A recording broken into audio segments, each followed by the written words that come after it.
Hi, this is Barry here. I thought today rather than doing any written content, I would just make a video as today's post. And yes, the title of this video was a bit kind of clickbaity to get people's attention by calling it What the Font.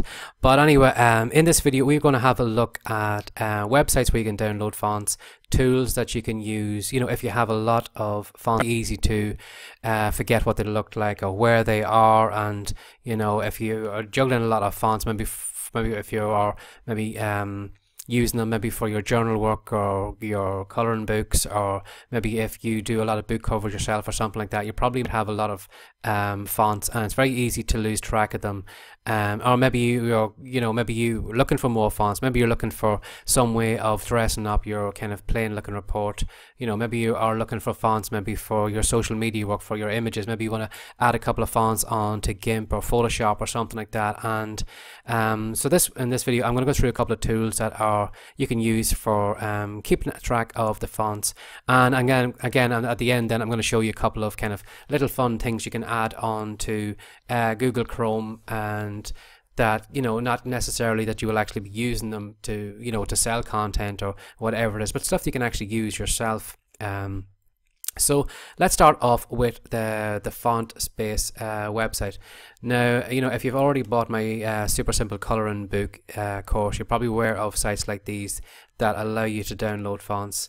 And as you can see here, there's some pretty, maybe if you're looking for something maybe to a social media that will stand out and catch people's attention, because, you know, as you're probably well aware, you've only got probably a split second when somebody's scrolling down through Instagram or whatever, and, you know, adding a couple of nice fonts like this, and, you know, something that isn't what people normally see, could actually get a couple of seconds out of people's time and, you know, get them to click through to your website or have a look at what you're trying to tell them.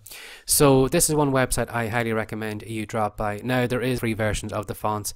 You'll find when you go to the font there's a small kind of shaded bar, whether it is personal use only or whether you can use it for commercial use. But even if you only use it for personal use, maybe with your social media images, you can get you'll find a lot of great fonts here you can add. Now, the next website I have here is probably a tool maybe you're not aware of, and that is over on canva.com. Now, Canva has this little tool here that has font combinations. So if you aren't big into design, you know, maybe you have an idea of, say for example, if you had a font that you're going to use, say for example I was going to use this font as the title of my book cover, but I was looking maybe for, you know, I was going to put a subtitle on my book, what font would look well with. If you come on over to canva.com/font-combinations, you'll find this great tool over here. Now, they have a drop down menu here, and basically all you have to do is select, if you already know which font you're going to be working with, select it, click on it, and then Canva then will tell you then what font will actually work and look well with it. Now, another tool that I just wanted to make you aware of too is it's actually a piece of software. So if you are somebody who has a lot of fonts already installed on your hard drive, you know, it's very easy to lose track of them. Maybe you haven't used one in a couple of weeks and then you forget what it looked like, but you knew that it's there somewhere, but you just don't know where it is. I highly recommend you download this free software. Now, I think it is only for Windows, so if you have a Mac, I'm sorry, there may be an alternative, I just don't know, but you'll find it at this address here. And it's a typefacer. And now what it does is it has a list of all the if I can do this picture, it might make it explain it a little bit better. But what it does is it has it brings you, when you install the software and up, it gives you the list of fonts that you already have on your hard drive. And then basically what you can do is you can type out a message here, you can click on the font, and it'll tell you exactly what it looks like. So it's a quick way of, you know, you may be able to see what it looks like actually from the name of it on its own. But if you needed to have a look at maybe if there's any hidden symbols maybe that don't show up, you have this whole keyboard here that you can type it all out, and it'll give you an idea of what the font actually looks like. So you can find this software over at the address here. So we just want to type that in, and it is free to download. So you know, there's no reason why you shouldn't have it if you have a lot of fonts and, you know, you're losing track of what they actually look like. Now, another one you can download to and have a look at is this one here. Now, it's called Print My Fonts. Now, again, if you want to come to the website, you need to type in this domain name, this address. But this is the piece of software that you'll find. Now, this one here is for, say for example, maybe you have downloaded a folder of fonts. You haven't installed, right, but you don't know what they look like. In some cases, you probably thought, well, before you had to install them and then you could preview them and then you had to, you know, uninstall them, back them. In this one here, you don't actually have to install the fonts on, they're only in the download section. If you download this piece of software, what it does is you can actually go straight to the folder where the font is, and it will give you an example of what these fonts actually look at in this folder.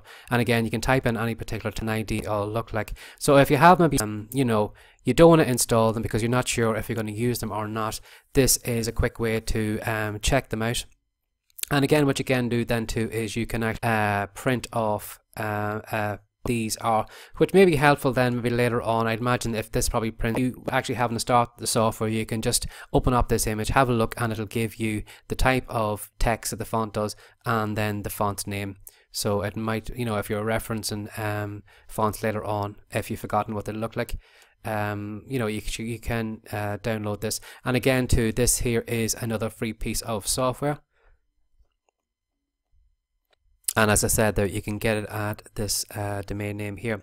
Now, another one you can have a look at is if you have maybe a paid font and maybe you're looking for a free version of it. If you want to come over to alternatype.net, and you'll find this little search box here. And basically what you have to do is just type in the paid font, do a search on it, and then it'll probably tell you if there is a free version and where you can find it. Now in the case you may do maybe searches and you mightn't find, maybe it mightn't have the search results, or maybe it's never searched for that before and it can't give you results back. But it is worth trying out, maybe if there is a paid font out there and you're looking to see if there is a free alternative to it. And you can find this over here at alternativetype.net.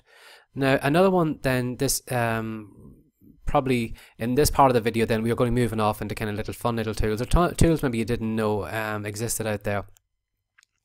So in this case here I am looking at a Chrome extension. Now it is called Font Candy. Now it looks, I haven't installed it myself now, but from looking at it, it looks like a fun little tool. And basically what this is, you know, if you are maybe creating social media images, what you can do is you can upload your, once you install the Chrome plugin, again, just do a search for Font Candy, add it onto your Chrome, and then when it is installed, then what you can do then, you can actually upload maybe an image. So say for example, if you're going to create something for social media, Instagram or something like that, and you were looking for something maybe to stand out or look a bit professional looking, you can use this tool here. So basically what you can do is, I think you can select all these different formats here from the text, and it's basically just a simple text editor. You can rearrange the text or whatever to whatever you want to do. You can change the colors of the font. So it's basically, it's a very, very easy kind of editing tool for editing your images. So if you are big into your social media images, or maybe you wanted to create something unique, for example here, this one here is a fun looking one. It looks like it's very, very easy to do. And again, if you want to come over to the Chrome extension store, you'll find this here at Font Candy. Now this one here, while it's not actually a font tool that you know, you can actually make money with, it's not for creating content. If you have problems with dyslexia, or you have problems maybe reading some of the content on websites and something like that, this is another tool that you can add to your Chrome. If you want to come over to Open Dyslexic Font for Chrome, if you have a little bit problems with dyslexia or have trouble reading some of the content on sites, what you can do is you can download this software, or you can add it to your version of Chrome, and what it does, it actually changes how the font actually looks. Going on from what I've watched from the video here, going on the information on dyslexia, it alters how some of the font actually, so it actually makes it easier for people who have dyslexia to read content on the site. So if you have a little bit of trouble with reading content on text on the websites, or you are a little bit dyslexic, you might want to try this one out here, and it's called Open Dyslexic Font for Chrome. And not only does it actually change when it comes to, for example, like these titles and all this information, more easier to read.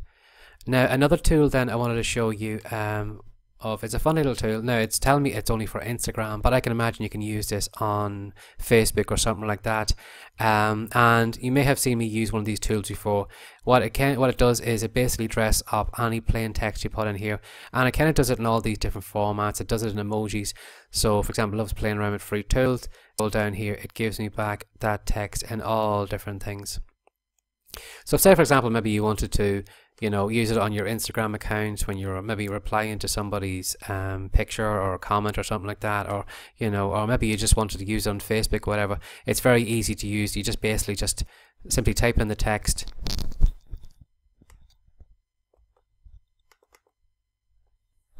and you basically just you select it, you just copy it, and then you just paste it in as it is, and then the format don't stay the same as it is. But it is a tool if you were maybe looking to put in something to get somebody's attention, or maybe stop them mid scroll or something like that. It's a handy way of dressing up your fonts, you know, your messages or whatever it is. So I hope you enjoyed this. You know, I know that you know, maybe not all the information in this video is going to be relevant to you, but I just thought I would take a break from doing a written video today, and I just thought I would put one together for people who use a lot of fonts, or are looking for some way maybe to dress up their content or make it unique or stand out on the social media platforms. So if you enjoyed this video, I'd love it if you would maybe just share it with a few people that you know appreciate it too. And again, thanks for dropping by today. Take care and have a great day. Bye bye.